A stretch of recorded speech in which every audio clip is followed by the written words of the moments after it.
নমস্কার, খবর ত্রিপুরায় আপনাদের স্বাগত। আপনাদের সাথে আমি বিনা। প্রথমে দেখে নিচ্ছি খবর শিরোনাম।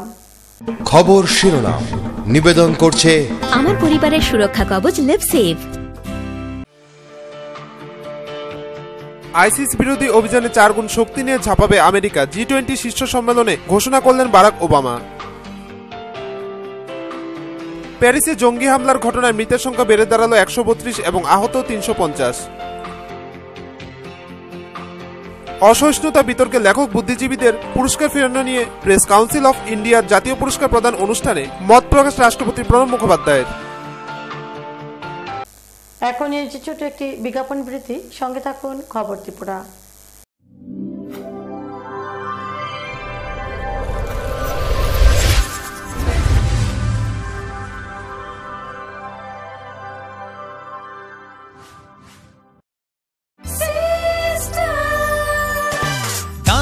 সবজি মশলার কেরামতি গুরু মানে প্রতিঘর সিস্টেম স্পাইসি। কষা কিংবা ঝোল করো আমিষ হোক নিরামিষ, সিস্টার গুণে সব রান্না স্বাদে হয় সঠিক। হোটেল রেস্তোরাঁ কিংবা করো আয়োজনের খাবার, সুস্বাদু গন্ধে ভরে মন সবাকার। সিস্টার গুঁড়া মশলায় রান্নার বাহার, মন চাই ফিরে ফিরে খেতে পারবা। সিস্টার গুঁড়া মশলা গুণমানে প্রতি ঘরে ঘরে। খিদে পাচ্ছে না, পেট ব্যথা করছে। আরো বাইরের খাবার খা, তোদের নিয়ে যে কি করি। আরে দিদি, 10টি আয়ুর্বেদিক তত্ত্ব দিয়ে তৈরি লিভসেভ কিটস আছে না, যেটা বাচ্চাদের এই সব সমস্যা থেকে রেহাই দেয়। আমার বাচ্চাদের সুরক্ষা কবচ লিভসেভ কিটস। বিয়ে মানে নতুন জীবন, অনেক স্বপ্ন, স্বপ্ন পূরণে স্বর্ণকমল জুয়েলার্স। আকর্ষণীয় বিয়ের গয়নার অসংখ্য ডিজাইন নিয়ে স্বর্ণকমল জুয়েলার্স জানায় আপনাদের সাদর আমন্ত্রণ। স্বর্ণকমল জুয়েলার্স, আপনার যে আপন।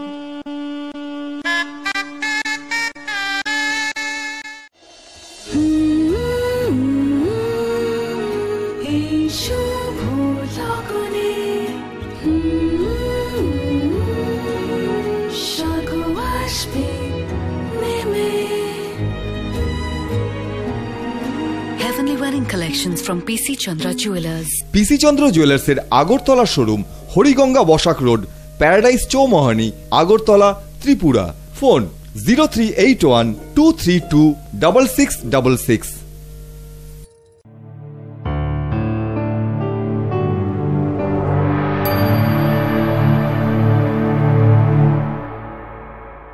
বিজ্ঞাপন বিরতির পর স্বাগত। এখন খবর বিস্তারিত। প্যারিসের হামলার পর আইসিসকে নিকেশ করার সংকল্প G20ভুক্ত দেশগুলি। আইসিস বিরোধী অভিযানে 4 গুণ শক্তি নিয়ে ঝাঁপাবে আমেরিকা। G20 শীর্ষ সম্মেলনে ঘোষণা করলেন বারাক ওবামা। প্যারিস হামলার প্রসঙ্গ টেনে এদিন পাকিস্তানকে কটাক্ষ করলেন মোদি। প্যারিসের হামলার পর আইসিসকে নিকেশ করার সংকল্প G20ভুক্ত দেশগুলি। আইসিস বিরোধী অভিযানে 4 গুণ শক্তি নিয়ে ঝাঁপাবে আমেরিকা। G20 শীর্ষ সম্মেলনে ঘোষণা করলেন বারাক ওবামা। বললেন, এ শুধু ফ্রান্স নয়, গোটা মানব সভ্যতার উপরে বর্বরচিত হামলা। তুরস্কে কড়া নিরাপত্তার মাঝে G20 সম্মেলনে যোগ দিয়ে সন্ত্রাসের বিরুদ্ধে এককাট্টা হয়ে লড়াইয়ের ডাক দেন ভারতের প্রধানমন্ত্রী নরেন্দ্র মোদীও। প্যারিসের রক্তস্নানের পর সন্ত্রাসের কালো ছায়াতেই তুরস্কের আন্তালিয়ায় শুরু হয় G20 শীর্ষ সম্মেলন। জঙ্গি হানার আবহেই রাষ্ট্রনেতাদের ভাষণে উঠে এলো ইউরোপের শরণার্থী সমস্যাও। G20 দেশগুলির মধ্যেই রয়েছে ভারত সহ ব্রিক্স গোষ্ঠীভুক্ত 6টি দেশ। সম্মেলন শুরুর আগেই নিজেদের মধ্যে বৈঠক সেরে নেন সেই দেশগুলির রাষ্ট্রপ্রধানরা। Narendra Modi, Vladimir Putin, Dilma রোসেফদের সেই বৈঠকেও উঠে আসে প্যারিস সন্ত্রাসের প্রসঙ্গ। পরে G20 সম্মেলনে যোগ দিয়ে আইসিস বিরোধী অভিযান জোরদার করার কথা বলেন মার্কিন প্রেসিডেন্ট বারাক ওবামাও। The killing of innocent people based on a twisted ideology is an attack not just on France, not just on Turkey, but it's an attack on the civilized world.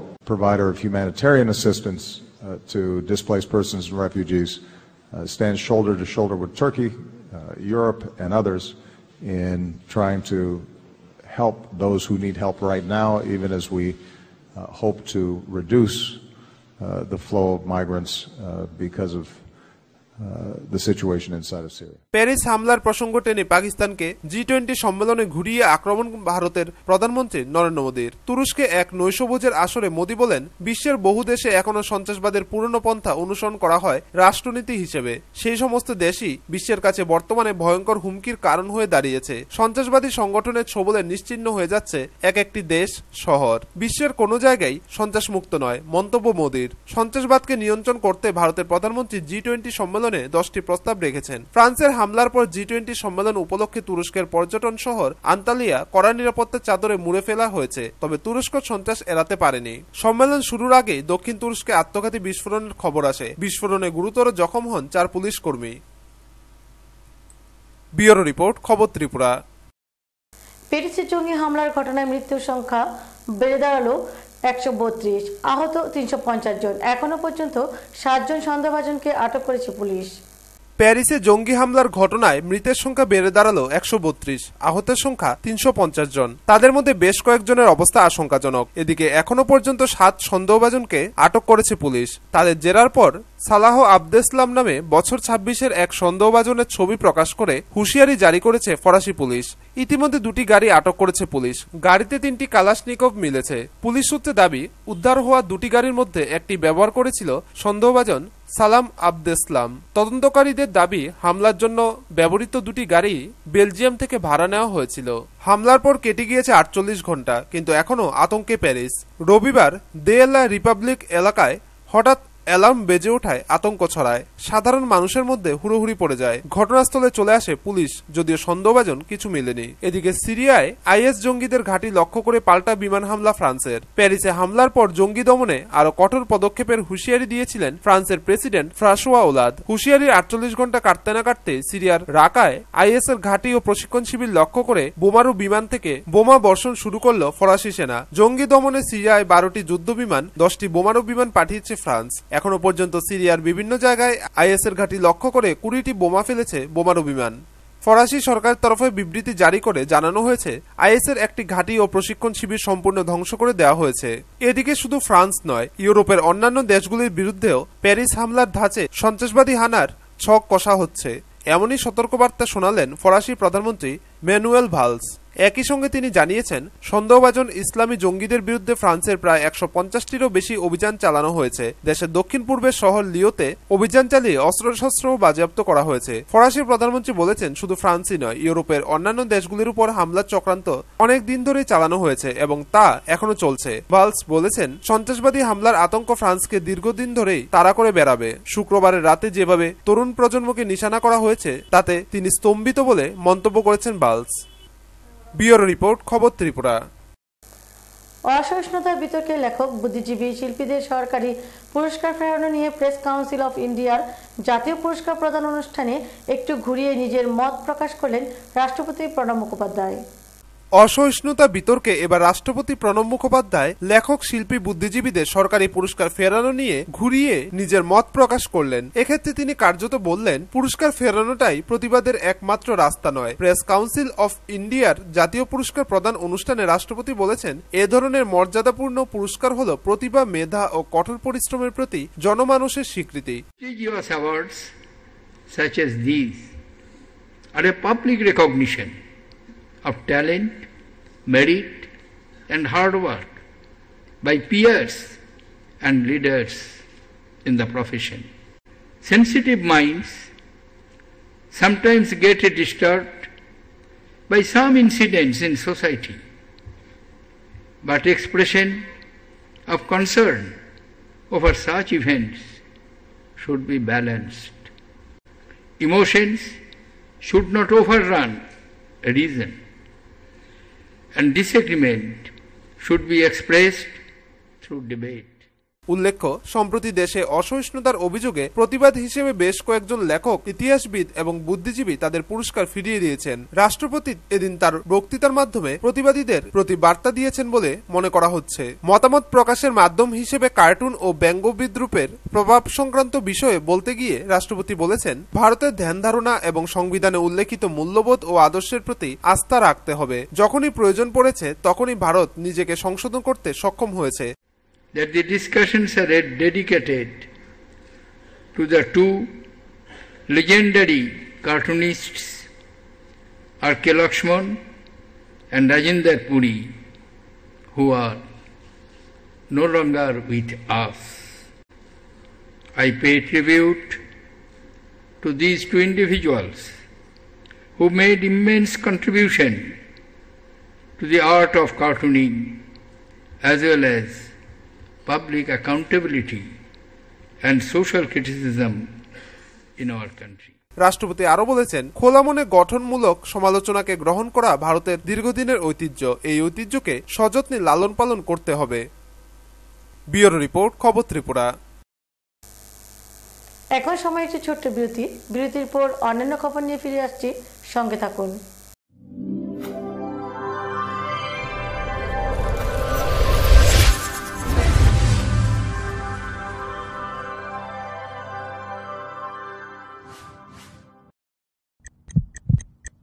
Heart O cerebral অ্যাটাকে দেরিতে চিকিৎসা প্রাণঘাতী। মনে রাখবেন, আন্তর্জাতিক মাপকাঠিতে চিকিৎসার golden hour প্রথম 2 ঘন্টা। তাই দেরি না করে চলে আসুন ঘরের পাশে ILS হসপিটালে। 24 ঘন্টায় থাকছেন বিশেষজ্ঞ চিকিৎসকের দল। আছে অত্যাধুনিক ভেন্টিলেটর ও 24টি ICU বেড। ILS হসপিটাল, সময় বাঁচান, জীবন বাঁচান।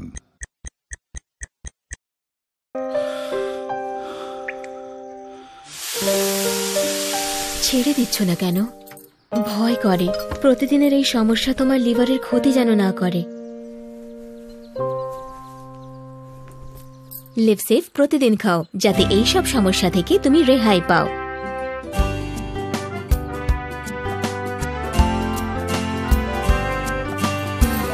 আমার পরিবারের সুরক্ষা কবচ লিভসেভ। হ্যাঁ, বুঝছি বুঝছি বুঝছি তো, বুঝছি বুঝছি বুঝছি বুঝছি বুঝছি বুঝছি বুঝছি আরে ভাই, বুঝছি তো। প্রিমিয়ার যে ভালো সিমেন্ট 10 বছরেও বুঝবো না। আপনার আস্থার প্রতি আমাদের সম্মান। প্রিমিয়ার সিমেন্ট, সাফল্যের 10 বছর।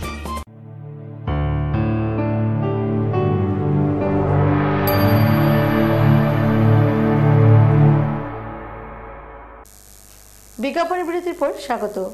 বাংলাদেশের ব্লগার, বুদ্ধিজীবী, সাহিত্যিক ও সাংবাদিকদের হত্যার প্রতিবাদে নিন্দা জানিয়ে এবং এই ঘটনার সঙ্গে জড়িতদের গ্রেপ্তার করে শাস্তির দাবিতে সোমবার বাংলাদেশ সরকারের স্বরাষ্ট্রমন্ত্রীর উদ্দেশ্যে যৌথভাবে ডেপুটেশন দিল ত্রিপুরা জাগরণ মঞ্চ এবং বাংলাদেশ ভারত পাকিস্তান পিপলস ফোরাম।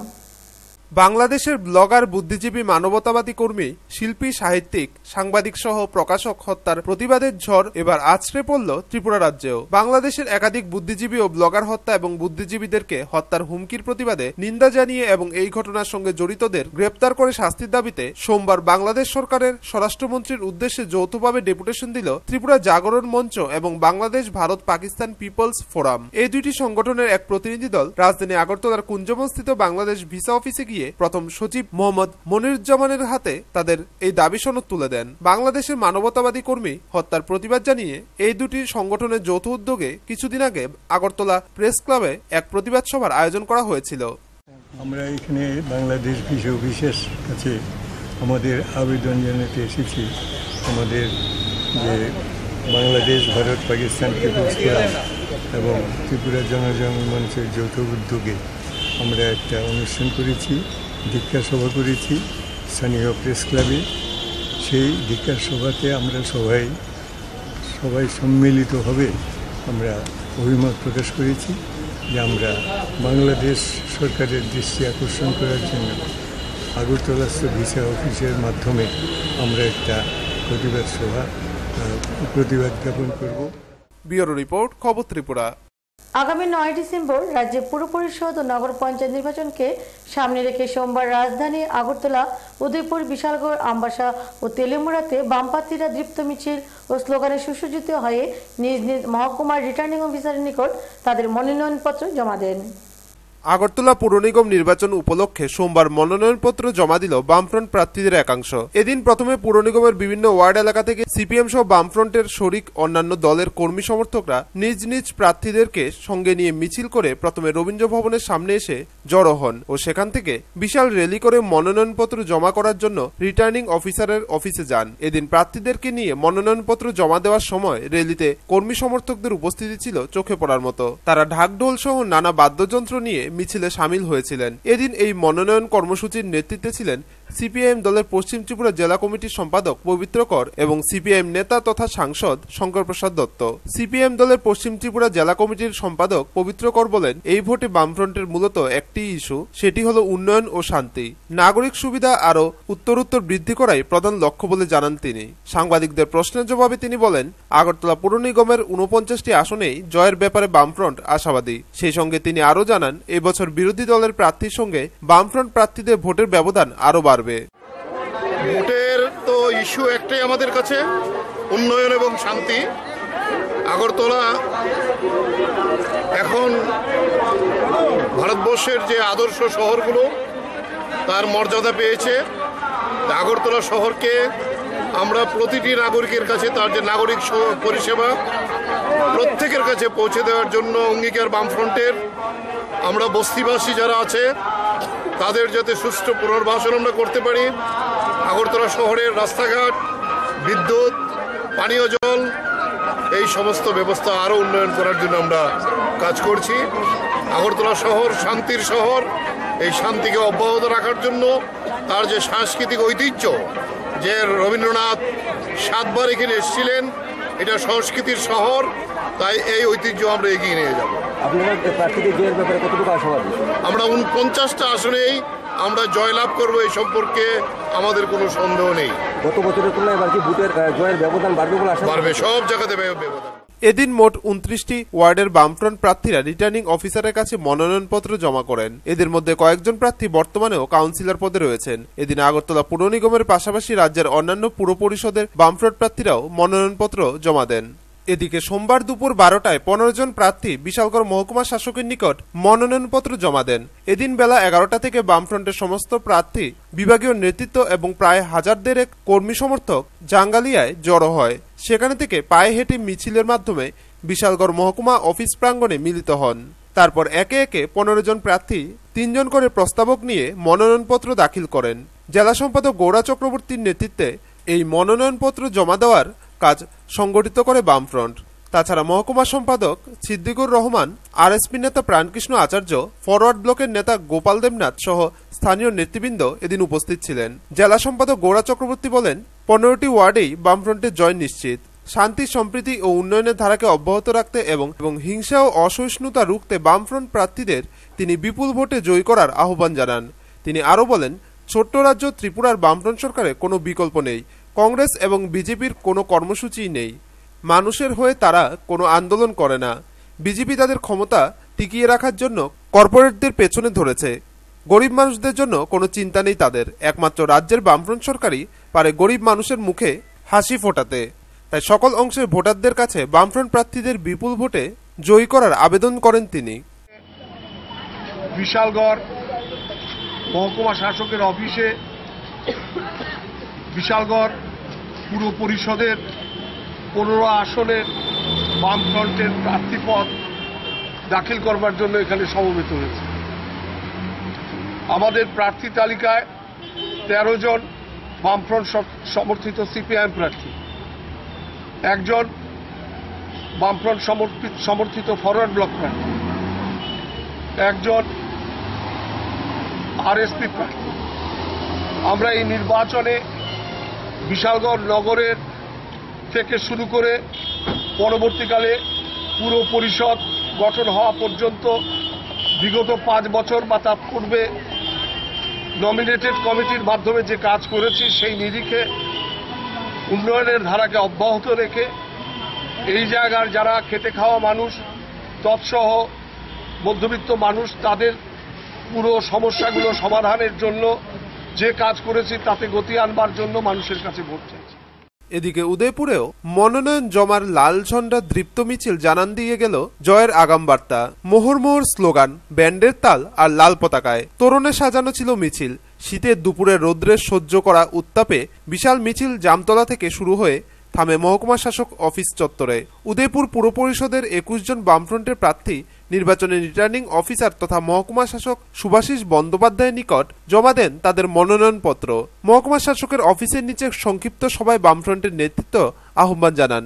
নৈরাজ্য সৃষ্টিকারী উন্নয়ন বিরোধী কংগ্রেস দল এবং সাম্প্রদায়িক অসহিষ্ণুতার তৈরি নায়ক বিজেপি দলকে চূড়ান্তভাবে পরাস্ত করে রাজ্যে উন্নয়ন, সম্প্রীতি, শান্তি ও শহর উদয়পুরকে আরও সমৃদ্ধ করতে প্রতিটি আসনে বামফ্রন্টের প্রার্থীদের জয়যুক্ত করার।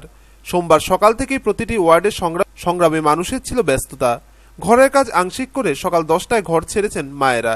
21টি ওয়ার্ডে একের পর এক মিছিল ভরিয়ে তুলে শহরের ব্যস্ততম ট্রাই জাংশন জামতলাকে। সেখানে থেকে বামফ্রন্টের নেতৃত্বকে সামনে রেখে শুরু হয় মূল মিছিল। শহরের সেন্ট্রাল রোড, মহাদেব দিঘির পার, মহকুমা হাসপাতাল রোড ধরে লালে লাল দীপ্ত ঢেউয়ের মিছিল পৌঁছে মহকুমা শাসক অফিস চত্বরের সামনে। মিছিলের নেতৃত্বে ছিলেন বামফ্রন্টের নেতা মানিক বিশ্বাস, নিতাই বিশ্বাস, রাখাল মজুমদার, জয়গোবিন্দ দেবরায় প্রমুখরা। মূল মিছিলের পেছনে ক্রমান্বয়ে 1 থেকে 21 নম্বর ওয়ার্ডের সাধারণ সংগ্রামী মানুষ নিজেদের প্রার্থীকে নিয়ে সামিল ছিলেন মিছিলে। আমাদের রাজ্যে, আমাদের মহকুমা এবং সারা রাজ্যব্যাপী যে বামফ্রন্টের নেতৃত্বে শান্তি, সম্প্রীতি ইত্যাদির জন্য এবং উন্নয়নের জন্য যে কাজকর্ম করছেন তাকে বাধা দেওয়ার জন্য বামফ্রন্টের বিরুদ্ধে শক্তি, তারা বামফ্রন্টের বিরুদ্ধে। এদিকে সোমবার আমবাসা পুর পরিষদে বাম প্রার্থী গণ মনোনয়নপত্র দাখিল করেন। মনোনয়নপত্র জমা দেওয়ার আগে প্রার্থীগণ হাজারো কর্মী সমর্থকদের নিয়ে আমবাসায় রাজপথ কাঁপিয়ে এক মিছিল করেন। ঢাকের তালে তালে আর স্লোগানে মুখরিত ছিল এ দিনটি। উল্লেখ্য, এবার বামেদের প্রার্থীগণ প্রায় নতুন মুখ। রয়েছেন উকিল, শিক্ষার্থী, গৃহিণী এবং পুরাতন রয়েছেন মাত্র 3 জন। সব মিলিয়ে আমবাসা পুর পরিষদ দখল করতে সিপিএম মরিয়া। তৎসঙ্গে প্রচারে কোনো ঘাটতি রাখতে নারাজ নেতৃত্বগণ। এদিকে মনোনয়নপত্র জমা দেওয়ার পর বিভাগীয় সম্পাদক বিজন পাল এক সাক্ষাৎকারে জানান, আমরা আমবাসা পৌর এলাকার উন্নয়নের স্বার্থে আগামী দিন আমাদের বামফ্রন্ট থেকে পৌরবোধ গঠন করে তারা এই এলাকার স্বার্থে দ্বারা জনকল্যাণমূলক যে কর্মসূচি সেটা রূপায়িত করার চেষ্টা করবে। যে সকল সমস্যা এখনো রয়ে গেছে আমবাসা পৌর পরিষদের এলাকায় সমস্যা সমাধান হয়নি, আমরা চেষ্টা করব আন্তরিকভাবে আমাদের পার্টির পক্ষ থেকে যারা নির্বাচিত হবেন তারা সমস্যা সমাধানের জন্য এই ইতিবাচক ভূমিকা এই এলাকার মানুষের স্বার্থে তারা কাজ করে যাবে। সোমবার ঘড়িতে তখন সকাল প্রায় 11:30। মাথার উপরে প্রখর রৌদ্র। তেলিয়ামুড়া শহরে দেখা গেল প্রচুর লাল রঙের ছাতি। এরপর একে একে প্রচুর সংখ্যক বামকর্মী সমর্থকেরা মহকুমা গণ আন্দোলনের অফিসের সামনে জাতীয় সড়কে ভিড় জমাতে থাকে। একটা সময় জাতীয় সড়কের একদিক লাল সাজে সুসজ্জিত হয়ে জনসমুদ্রে পরিণত হয়ে যায়। শুরু হয় বাম প্রার্থীদের মনোনয়ন দাখিলের জন্য মিছিল। আগামী 9 ডিসেম্বর পুরভোটকে সামনে রেখে তেলিয়ামুড়া পুর পরিষদের 15টি ওয়ার্ডের প্রার্থীরাই সোমবার মনোনয়নপত্র দাখিল করেন। মিছিলে অগ্রভাগে 15 জন বাম প্রার্থী উপস্থিত ছিলেন। এরপর নেতৃত্বরা সহ দলীয় কর্মী সমর্থকেরা মিছিলে পা মেলান। মিছিলে নেতৃত্ব দেন পার্টির জেলা সম্পাদক সমীর দেব সরকার, মহকুমা সম্পাদক সুধীর সরকার, মহকুমা সম্পাদক মণ্ডলীর সদস্য সুভাষ নাথ, গণ আন্দোলনের নেতা প্রণব চক্রবর্তী, জেলা কমিটির অন্যতম সদস্য অশোক দাশগুপ্ত, বিধায়িকা গৌরী দাস ও মনীন্দ্র দাস সহ মহকুমা ও অঞ্চল স্তরের নেতৃত্বরা। এদিন মহকুমা শাসক তথা রিটার্নিং অফিসার বিম্বিসার ভট্টাচার্যের নিকট বামফ্রন্টের প্রার্থীরা একে একে মনোনয়নপত্র জমা দিলেন। কংগ্রেস তো আপনারা দেখছেন এখনো মাঠে নামেনি। আমরা তো প্রচার অনেকদিন আগে থেকে আরম্ভ করছি। নির্বাচন ঘোষণার সাথে সাথে আমাদের প্রার্থী তালিকা ঘোষণা করেছি। তার আগে থেকেও আমাদের প্রস্তুতি চলছে এবং ইতিমধ্যেই আমরা আমাদের নমিনেশন আজকে দিয়েছি। এখন পর্যন্ত আপনারা সেই কংগ্রেসের অফিসিয়াল কারা প্রার্থী সেটা বলতে পারেন না, কাজে তাদের কোনো প্রচারও নাই। কাজে এটা যেমন আমরা দেখছি, জনগণও দেখছে যে কংগ্রেসের অবস্থা শূন্যছাড়া অবস্থা, সেই হিসাবে তাদের প্রতি মানুষের আস্থা বা বিশ্বাস থাকার কথা না। ব্যুরো রিপোর্ট, খবর ত্রিপুরা।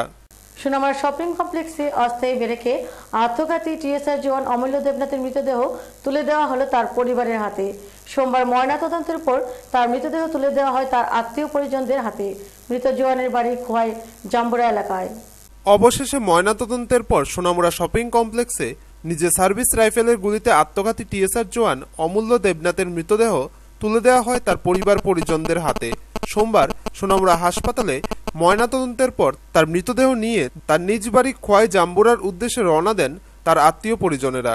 এদিন মৃত টিএসআর জওয়ান অমূল্য দেবনাথের দেহ নিতে আসা তার দুই ভাগ্নে ও ছোট ভাই জানান, মৃত জওয়ান অমূল্য দেবনাথ রবিবারই বাড়ি থেকে 3 দিনের ছুটি কেটে তার কাজে যোগ দেয়। আর এই দিনই রাত আনুমানিক 8টা নাগাদ এই ঘটনা। তাদের দাবি অমূল্য বাড়িতেও স্বাভাবিক ছিল, কোনো অশান্তি ছিল না। তারা আরও দাবি করে আত্মঘাতী হয়েছে অমূল্য দেবনাথ। তবে কি কারণে তার কোনো উত্তর দিতে পারেনি তার পরিজনেরা। তবে পরিবার সূত্রে জানা যায় মৃত টিএসআর জওয়ান মদ্যপান করত। বাড়িতে খবর নিয়েছি, বাড়িতে তেমন কোনো ঝগড়া টগড়া হয়েছে না, কিছু না। মানুষ সঙ্গে কথা হয়েছে, বাড়িতে কোনো ঝগড়া টগড়া হয়েছে না, কোনো কিছু। বাড়ির থেকে সকালবেলা আইলো, পাওয়ার করে এমন ঘটনা। বাড়িতে তো এমন কিছু হয়েছে না, বাড়িতে গেছে, খাওয়া দাওয়া সব ঠিক আছে, কোনো ইয়ে নাই, ভালো অবস্থায় বাড়ি থেকে আসলো। কিন্তু এখানে কি হয়েছে এটা এরকম হয়, একটু নেশা টেশা করে তো, তাই একটু জিদ্দি লোক তো ওই করে দিচ্ছে আর কি। উল্লেখ্য, সোনামুড়া আইন শৃঙ্খলা রক্ষা ও নির্বাচন উপলক্ষে সোনামুড়া শপিং কমপ্লেক্সে আনা হয় টিএসআর সপ্তম বাহিনীর 60 জন জওয়ানকে। মৃত টিএসআর জওয়ান অমূল্য দেবনাথ ছিল হাবিলদার পোস্টে কর্মরত। রবিবার রাত আনুমানিক 8টা নাগাদ নিজের ব্যারেকে বুকে 2টি গুলিবিদ্ধ অবস্থায় তার মৃতদেহ দেখতে পায় তার সহকর্মীরা। প্রাথমিকভাবে পুলিশ ও তার সহকর্মীদের ধারণা নিজের কার্বাইন রাইফেল থেকে নিজের বুকে গুলি করে আত্মঘাতী হয় সে। পুলিশের উচ্চ পর্যায়ের ঘটনা তদন্ত হচ্ছে বলে সূত্রের খবর। মৃত জওয়ানের স্ত্রী ও 2 পুত্র রয়েছে বলে জানা যায়। ব্যুরো রিপোর্ট, খবর ত্রিপুরা। সোমবার তেলিয়ামুড়া মহকুমা শাসকের নিকট মনোনয়নপত্র জমা দিলেন 11 নং ওয়ার্ডের কংগ্রেস প্রার্থী। সোমবার তেলিয়ামুড়া মহকুমা শাসকের নিকট মনোনয়নপত্র জমা দিলেন কংগ্রেস দলের হয়ে 11 নং আসনের প্রার্থী উত্তম কুমার চক্রবর্তী। তবে 11 নং ওয়ার্ডে কংগ্রেসের কোনো প্রার্থী খুঁজে না পাওয়ায় উত্তমবাবুকে 5 নং ওয়ার্ড থেকে ধার নিয়ে ওই আসনে প্রার্থী করেছে কংগ্রেস। কংগ্রেস নেতৃত্ব গৌরশঙ্কর রায় জানান, 14 জন আরও প্রার্থী মনোনয়ন জমা দেবেন। সোমবার মাত্র একজনের জমা দেওয়া হয়েছে। আমাদের একজন প্রার্থী নমিনেশন জমা করছে। কোন ওয়ার্ড থেকে দেওয়া হয়েছে? 11 নম্বর ওয়ার্ড থেকে। কোন দল থেকে দেওয়া হয়েছে? ভারতীয় জাতীয় কংগ্রেস। তো আর কতজন মনোনয়ন জমা দেবে এর মধ্যে আপনাদের? এর মধ্যে বলতে মানে এই যে পুর পরিষদের নির্বাচনের কি কতজন প্রার্থী মনোনয়ন জমা দিবে? আর 15 জন। আপনাদের প্রার্থী তালিকা ঘোষণা হয়েছে এর মধ্যে?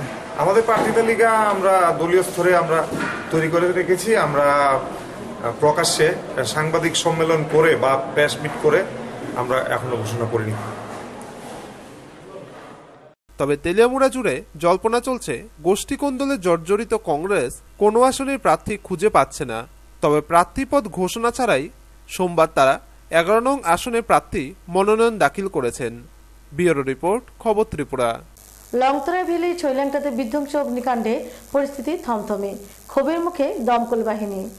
সোমবার সকাল আনুমানিক 8:30টায় তখন ছৈল্যাংটা বাজারে এক বিকট আওয়াজ। লোকজনের বুঝে ওঠার আগেই আগুনে গ্রাস করে নিচ্ছে এক এক করে সবকটি দোকান। জানা যায় গ্যাস সিলিন্ডার ফেটেছে। পাশেই এক দোকানে অবৈধভাবে পেট্রোল ডিজেল বিক্রি করা হতো, ফলে আগুন ছড়াতে আরও অক্সিজেন পায়।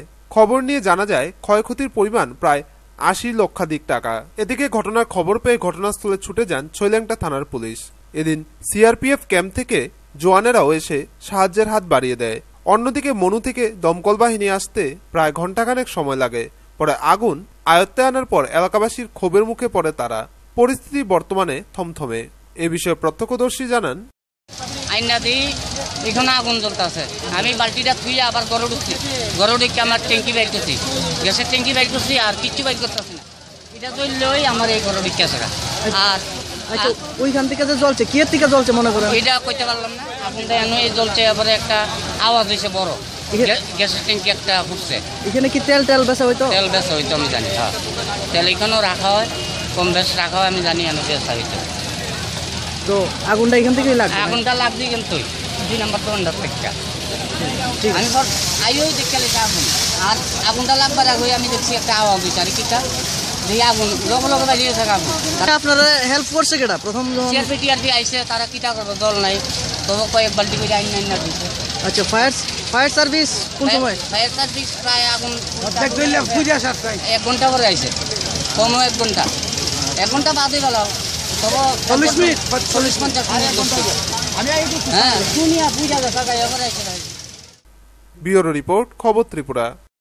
উদয়পুর পুর নির্বাচনে কংগ্রেস দল প্রার্থী তালিকা ঘোষণা করল সোমবার। যদিও 21টি ওয়ার্ডের মধ্যে 19টিতে সোমবার প্রার্থীদের নাম ঘোষণা করতে সক্ষম হল কংগ্রেস দল।